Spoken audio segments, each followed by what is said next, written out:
Et gloire soit rendue à Dieu. Et c'est toujours un privilège pour nous de pouvoir ouvrir la Bible, la parole de Dieu. Et nous croyons que la plus haute forme d'éducation, c'est vraiment l'enseignement de la Bible. Et quand nous sommes enseignés dans la parole de Dieu, nous avons une sagesse élevée et nous pouvons parler selon la pensée de Dieu. Et c'est toujours formidable de pouvoir s'attarder auprès des Écritures. Alors aujourd'hui, nous allons partager ensemble un sujet vraiment important. Parce que la parole de Dieu est claire. Elle nous révèle quelque chose. Et notre identité, c'est une chose à prendre au sérieux. Et un aspect que nous allons voir aujourd'hui, c'est le fait que Dieu dit que nous sommes le sel de la terre. C'est pourquoi nous avons ce titre, sel que je suis. Le sel que je suis. Le sel de la terre. Alors vous savez quoi? Tous, on a besoin de considérer qui Dieu dit que nous sommes. Parce que quand Dieu parle de nous, il parle d'après sa nature qu'il nous a donnée. Et quand il parle de nous, nous avons besoin de considérer sa voix, sa parole, les mots qui sont utilisés nous concernant. Alors, qui n'a jamais fait l'expérience de l'assaisonnement?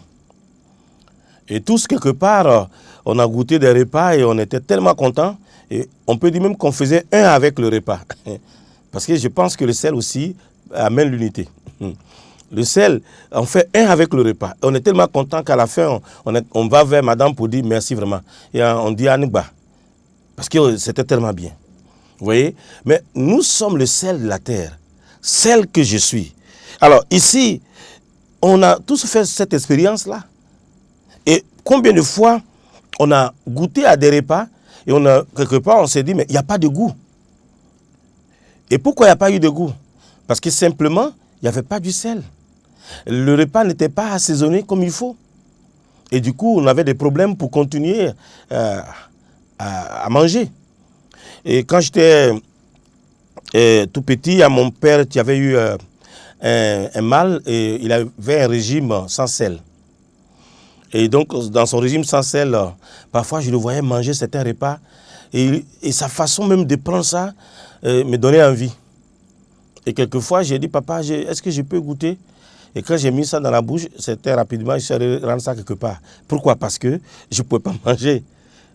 Parce que ce n'était pas des repas assaisonnés. Vous voyez quoi? La parole de Dieu est claire. C'est pourquoi nous allons commencer par lire les Écritures. Tournez avec moi dans Lévitique, au chapitre 2, le verset 13. Il dit, tu mettras du sel sur toutes tes offrandes. Il dit, tu ne laisseras point ton offrande manquer de sel. Il dit, signe de l'alliance de ton Dieu. Sur toutes tes offrandes, tu mettras du sel. Sur toutes tes offrandes, tu mettras du sel. Alors, le sel. Pourquoi le sel sur les offrandes? Nous allons lire un autre passage. Dans Romains 12, verset 1. Il dit, je vous exhorte par les compassions de Christ à offrir vos corps comme un sacrifice vivant, agréable à Dieu, ce qui sera de votre part un culte raisonnable. Romains 12, verset 1. Alors donc, un autre passage que nous allons lire aussi, c'est Marc 9. Marc 9, le verset 51. Il est dit, ayez en vous du sel, et soyez en paix les uns avec les autres. Il dit, ayez en vous du sel, et soyez en paix les uns avec les autres. Tout à l'heure, je disais que le sel amène une forme d'unité. Parce que lorsque je mange un repas bien assaisonné, dans une certaine dimension, je fais un avec le repas. Et ici, il dit que ayez en vous du sel, et soyez en paix les uns avec les autres.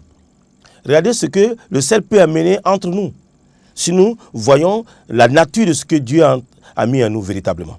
Et ensuite,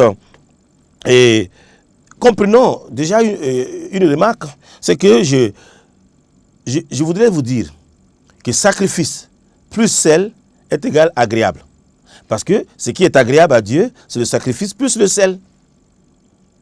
Notre vie, lorsque nous laissons cette saveur-là se manifester pour les uns et les autres, alors notre vie est agréable à Dieu. Et c'est vraiment important. Dieu n'a pas dit que nous sommes l'odeur de la terre, mais il a dit que nous sommes le sel de la terre. Et cela implique que les gens doivent nous manger pour savoir quel est notre goût. Et ça parle de quoi? De toucher à notre vie. Vous savez, Dieu nous a placés dans un corps. Dans un corps. C'est l'église locale dans laquelle nous sommes, dans le corps de Christ en général, mais aussi dans le corps en termes d'église locale.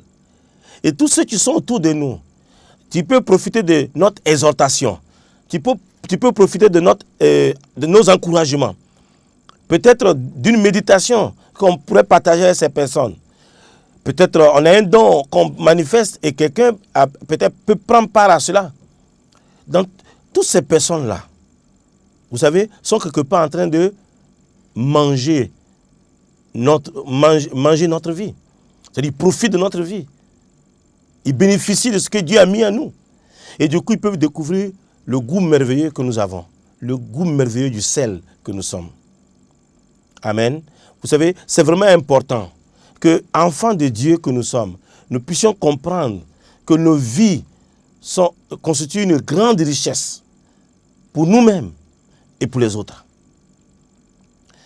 Vous savez, c'est pour cela qu'on peut dire qu'il y a des gens qui ne sont pas consommables. Vous les approchez, attention. Toi, tu sais qu'il n'est pas ça, il est piment. Non, mais Dieu n'a pas dit que vous êtes le piment de la terre. Donc, ce n'est pas la peine d'être piment à l'église. Non, non, non, non. On dit nous sommes le sel. Donc, on ne peut pas être piment. Alors, ici, dans Marc 1, au verset 8. Marc 1, verset 8. Il dit, moi, je vous ai baptisé d'eau, mais lui, il vous baptisera du Saint-Esprit. Moi, je vous ai baptisé d'eau, mais lui, il vous baptisera du Saint-Esprit. Le sel parle du Saint-Esprit, sans lequel notre vie n'a pas vraiment de goût. C'est lorsque le Saint-Esprit en nous est à l'œuvre que notre vie a du goût. Et les gens qui touchent à notre vie sont bénis, sont encouragés, sont édifiés. Et c'est à ça que Dieu nous appelle. Vous voyez, le Saint-Esprit en nous, c'est la manifestation du sel. Être rempli et être dirigé par le Saint-Esprit est formidable. Parce que si nous ne sommes pas remplis et dirigés par le Saint-Esprit, nous avons une perception charnelle des choses et notre attitude aussi est charnelle et notre comportement est charnel et nous avons des paroles charnelles et nous sommes dangereux.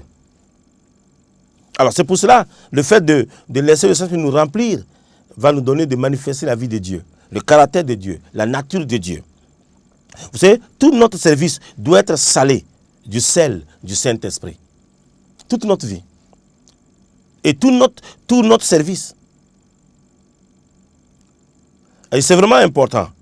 Quand on se lève, on doit s'attendre à ce que Dieu nous sale. Afin que nous puissions faire les choses selon la puissance du Saint-Esprit en nous. Pas par rapport à notre capacité naturelle. Ce n'est pas notre habileté. On peut rassembler des gens parce que nous savons utiliser le dynamisme de groupe. Ou encore parce que nous avons une puissance d'âme. Et lorsque nous travaillons dans une puissance d'âme, ce n'est pas l'action du Saint-Esprit. Et c'est même malsain. C'est vraiment important qu'on puisse saisir les choses les unes après les autres. Et comprendre que ce que Dieu dit, c'est ça qui est important. Dans Matthieu 5, verset 13, vous êtes le sel de la terre. Mais si le sel perd sa saveur, avec quoi la lui rendra-t-on? Il ne sert plus qu'à être jeté dehors et foulé aux pieds par les hommes. Donc si le sel perd sa saveur, et ça c'est vraiment important que toi et moi on puisse comprendre ça, qu'il y a un danger de perdre sa saveur. Et ici ça implique qu'il y a une destinée propre aux enfants de Dieu. Il y a une destinée propre aux enfants de Dieu. Cela parle d'un but éternel pour l'enfant de Dieu. Quel est le but éternel de Dieu pour ma vie? Est-ce que je comprends ce but-là? Est-ce que je marche dans ce but-là? Est-ce que je vis par rapport à ce but éternel? Ou bien juste je dors, je me lève, je suis là, dans une forme de nonchalance là, puis voilà, on dit Dieu va faire, on ne sait pas quand Dieu, et puis voilà, on doute de tout, on ne croit pas dans les promesses de Dieu, on ne médite pas la parole de Dieu pour chercher les ressources spirituelles, alors que dans la méditation de la parole de Dieu, il y a la solution à tout. Je n'ai pas dit dans les prophéties de quelqu'un. Vous savez, je vais vous dire une chose. Il y a des choses que je ne peux pas accepter. Parce que je suis sel. Je suis le sel. La parole, c'est clair. La parole de Dieu est claire, non? Vous êtes le sel de la terre. Je suis sel. Pas accepter les bêtises que les gens rapportent aujourd'hui. J'ai une Bible. Toi, tu me dis d'être dépendant de tes prophéties, de tes rêves. Tu penses que je n'ai pas de cerveau, moi? Moi, quand je viens à l'église, j'amène mon cerveau. Ah oui, je suis assis, j'écoute. Puis j'écoute, je réfléchis. Ah oui, c'est comme ça. Je suis sel. Et ici, là, la parole de Dieu est claire. Tu peux m'enlever l'autorité de la parole de Dieu pour que j'écoute tes rêves. Je n'ai pas besoin. Donc ici, il faut aller comprendre clairement que cette destinée nous satisfait. Elle nous satisfait. Parce que voici ce que le but éternel de Dieu me satisfait. Parce que le but de Dieu, je n'ai pas besoin d'autre chose. Je me réjouis du but de Dieu. Et c'est vraiment important. Alors ici, une chose que j'aimerais déjà aborder avec vous, c'est que vous êtes le sel de la terre. C'est ce que vous êtes. C'est ce que nous sommes. Et personne ne peut changer ça. Parce que c'est notre nature. C'est ma nature, c'est ta nature. Alors, donc il y a des implications directes au sel. Une première implication, c'est que le sel donne soif. Quand vous mangez quelque chose qui est salé, ensuite vous avez soif. Le sel donne soif. Donc le sel va provoquer la soif. Le sel n'a pas besoin de se forcer pour donner la soif. Non. Il peut pas. Il lui suffit d'être lui-même. Il suffit au sel d'être sel. S'il est consommé, il y a la soif. Alors, qu'est-ce que ça veut dire? Que toi et moi, lorsque les gens nous voient vivre, il y a une soif qui est provoquée en eux. La soif de Dieu. La soif de Jésus-Christ. La soif de la vie. C'est provoqué en eux par nos vies, par notre marche. Dans ton service, ta vie de celle de la terre doit provoquer chez les uns et les autres la soif.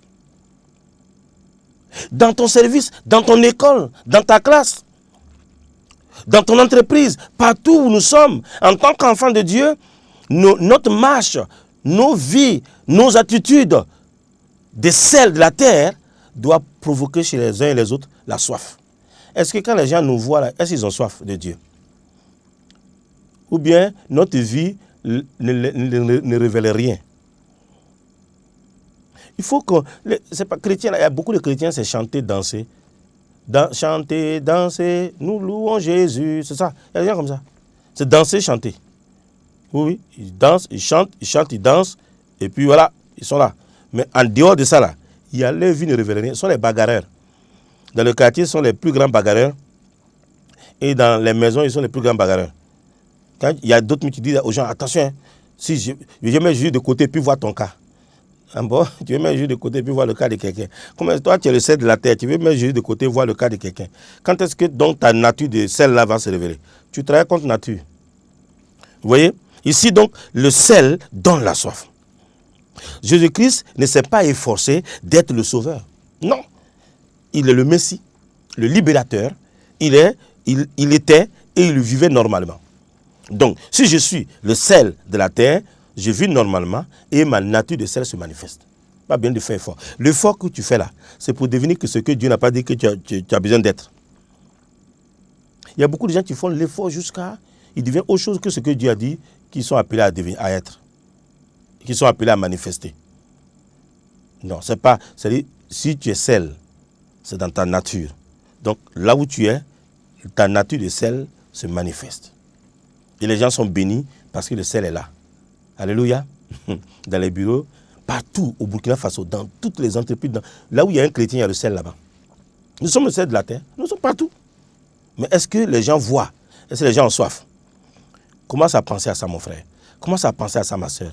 Que maintenant, lorsque je suis quelque part, ils seront saisis par cette soif-là. Cette soif de connaître mon Dieu.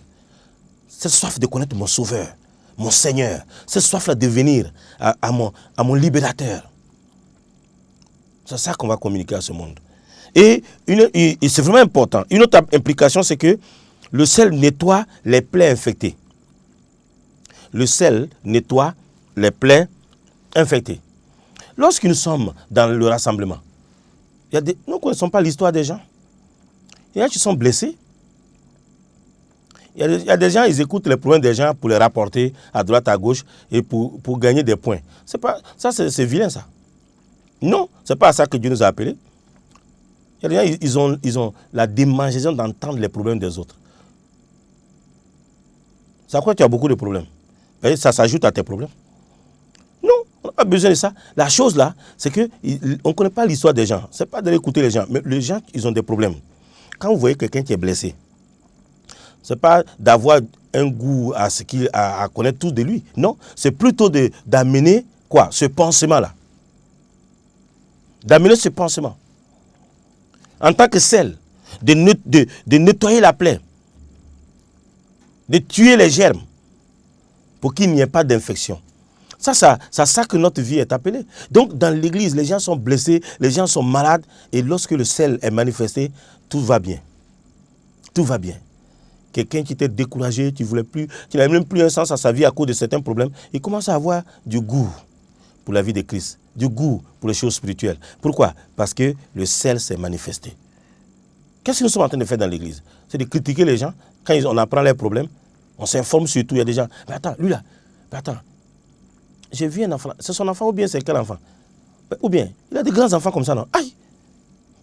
Donc il s'est marié quand il avait quoi? 12 ans ou bien quoi? Les gens, ils critiquent tout, ils veulent tout savoir sur les autres. Tout. Mais pas pour aider, hein. Pour aller s'asseoir quelque part pour parler. Même il y a d'autres là, ils sont à l'église et puis après ils s'asseyent dans un cabaret pour parler des problèmes de l'église là-bas. Des mélangés comme ça là. Donc ils sont pleins. Donc la chose, est-ce que tu es le sel? Est-ce que quelqu'un qui est infecté dans l'église, tu as un problème? Est-ce que tu apportes la guérison? Tu nettoies sa plaie. Le problème n'est jamais la plaie, mais le sel.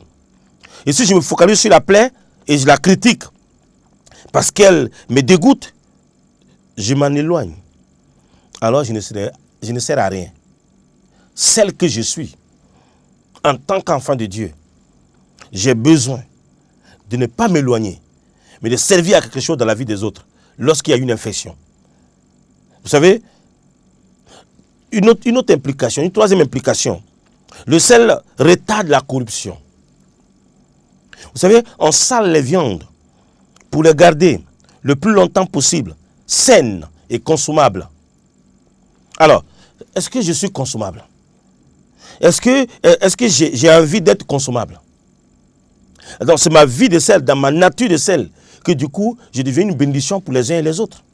Quand ils goûtent à ma vie, en termes de service, quand ils goûtent à ma vie, en termes de disponibilité, pour aider. Vous savez, si la réponse est non, que je ne suis pas consommable, j'ai besoin de comprendre que je suis corrompu. Il y a des gens qui sont corrompus sans même le savoir. Une quatrième implication du sel, c'est que le sel donne du goût. De quelque chose de fade, nous pouvons en faire quelque chose de désirable, d'agréable à manger. C'est ça le sel fait. Voici ce que le sel fait. Nous pouvons changer les situations. C'est ça, mes amis. Dans l'église, en tant que frères, le pasteur prêche, oui. Le pasteur apporte la parole, oui. Mais entre nous, frères et sœurs, nous pouvons changer les situations des uns et des autres parce que nous sommes seuls.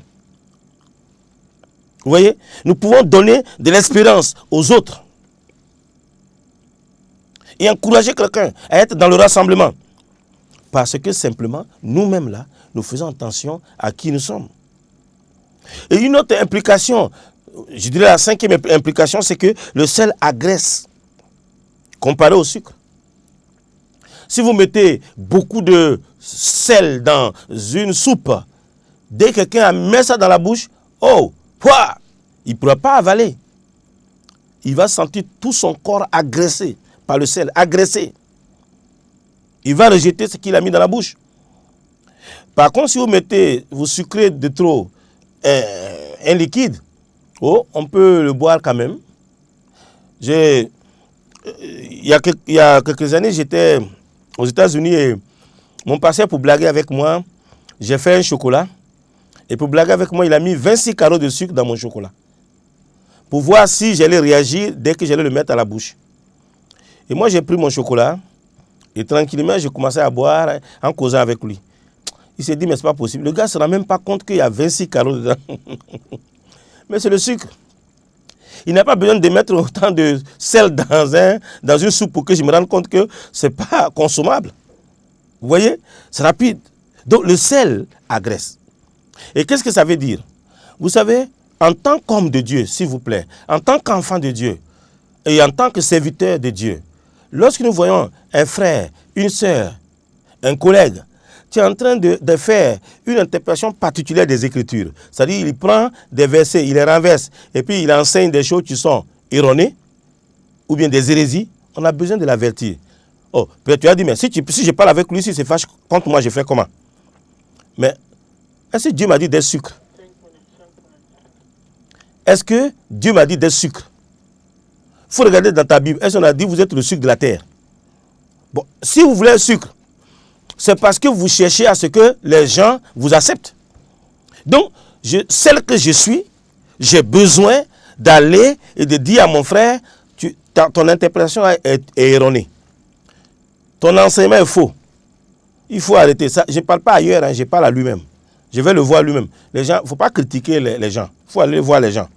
Si tu prends quelqu'un à mal fait, il faut le voir. Ce n'est pas la peine de critiquer. La calomnie, là, c'est diabolique. Quand quelqu'un est calomniateur, vous savez qui l'a employé? C'est le diable lui-même qui l'a employé. C'est le diable lui-même. Il est au service du diable. Il est au service de l'enfer. Non, on n'a pas besoin de parler ailleurs. Tu vas voir ton frère, tu dis, frère, hey, pasteur Bamouni, tu as abordé ça là. C'est bon, comment est-ce que tu as interprété ça? On dirait qu'il y a une erreur là. C'est comme ça, tu vas, tu le vois. Il n'y a pas de problème. Et peut-être qu'il n'a pas fait attention. Il revient en arrière et il continue d'être une bénédiction. Mais peut-être que si tu viens me voir, peut-être que je ne serai pas trop content de toi, parce que voilà, mais ce n'est pas un problème. Tu n'es pas sûr que tu es seul et tu dois agresser. C'est ton devoir. Donc, c'est aussi un autre aspect, c'est que vous êtes ensemble, le pasteur n'est pas partout avec vous. Tu vois un frère dans le carrefour, tous les soirs il est arrêté dans un coin avec une soeur, c'est pas sa femme, et toi tu le vois, tu ne dis rien. Pourquoi? Va le voir, tu dis frère, dans les coins sombres là, tu fais quoi là-bas? Dans les coins sombres, tu es là, tout le temps tu es là-bas avec les femmes, tu fais quoi? C'est ton travail, tu es gardien là-bas ou bien quoi? Tu parles avec lui. S'il se fâche, ce n'est pas un problème. C'est-à-dire que tu n'es pas sucre. On n'a pas dit que tu es le sucre de la terre. Il faut bien réfléchir. On dit que tu es le sel. Donc, tu ne deviens pas sucre pour te faire accepter. Non, tu es sel. Le sel agresse. Tu vas le voir. Quand on met du sel, une soupe trop salée dans notre bouche, on va faire des grimaces. Donc, quand tu vas dire au frère, ce n'est pas bon l'endroit où tu te tiens là, le chemin sur lequel tu te tiens n'est pas bien, il va faire des grimaces. C'est là où il faut dire Yerkaye. Il n'y a pas de problème ici. Il n'a qu'à changer. C'est comme ça. C'est dans l'amour. C'est ça. C'est dans l'amour. Et on l'aide. Donc la tendance à vouloir être sucre pour être accepté n'est pas biblique. Ah oui, c'est pas biblique. Le monde a besoin de sel. On n'a pas besoin des hommes, des gens qui trichent. On dit tu es sel de la terre et lui le sucre. Les sucres de l'église là. Vous avez fait quoi? Vous ne pouvez pas apporter grand chose à la vie des gens. C'est quand lorsque vous jouez votre rôle de sel dans votre nature, c'est là où les choses vont se passer et Dieu va bénir encore et encore. Donc c'est vraiment important qu'on puisse comprendre que le sel est vraiment nécessaire et que c'est à ça que Dieu nous a appelés. Donc, est-ce que nous sommes agressifs les uns pour les autres dans le sens biblique du sel? Ou est-ce qu'on est mielleux? Est-ce qu'on a dit tu es le miel de la terre? Non, on dit tu es le sel. Mais si le sel perd sa saveur, avec quoi la lui rendra-t-on? Vous voyez, perd sa saveur, c'est le mot moraïno. Moraïno. Ça veut dire perdre sa saveur et ça veut dire devenir fou. Lorsque tu ne vis plus en tant que sel, tu es fou. Je ne t'insulte pas, hein. C'est la définition. Gafra, c'est la définition. Donc, je n'ai rien dit de mal. Donc ici, on devient fou. Parce qu'on ne joue pas le rôle que Dieu nous a assigné. On n'est pas dans le but de Dieu. Alors ici, nous avons besoin de garder nos saveurs. Mais il arrive quoi? Que tu tombes. Et parce que tu es tombé dans un péché, oui, ta saveur est touchée. Mais gloire soit rendue à Dieu. La repentance fait partie de la thérapie pour retrouver du goût. Donc nous pouvons retrouver notre goût par la repentance. Et du coup, nous continuons d'être, oui, ce sel-là avec sa saveur pour faire du bien les uns aux autres. Vous savez quoi? que l'humilité est très importante aussi. Elle fait partie de cette thérapie-là. Que Dieu vous bénisse et que le Seigneur vous soutienne. Restons sel, pas de sucre. Gardons nos saveurs et soyons en bénédiction à tout le monde. Et à bientôt.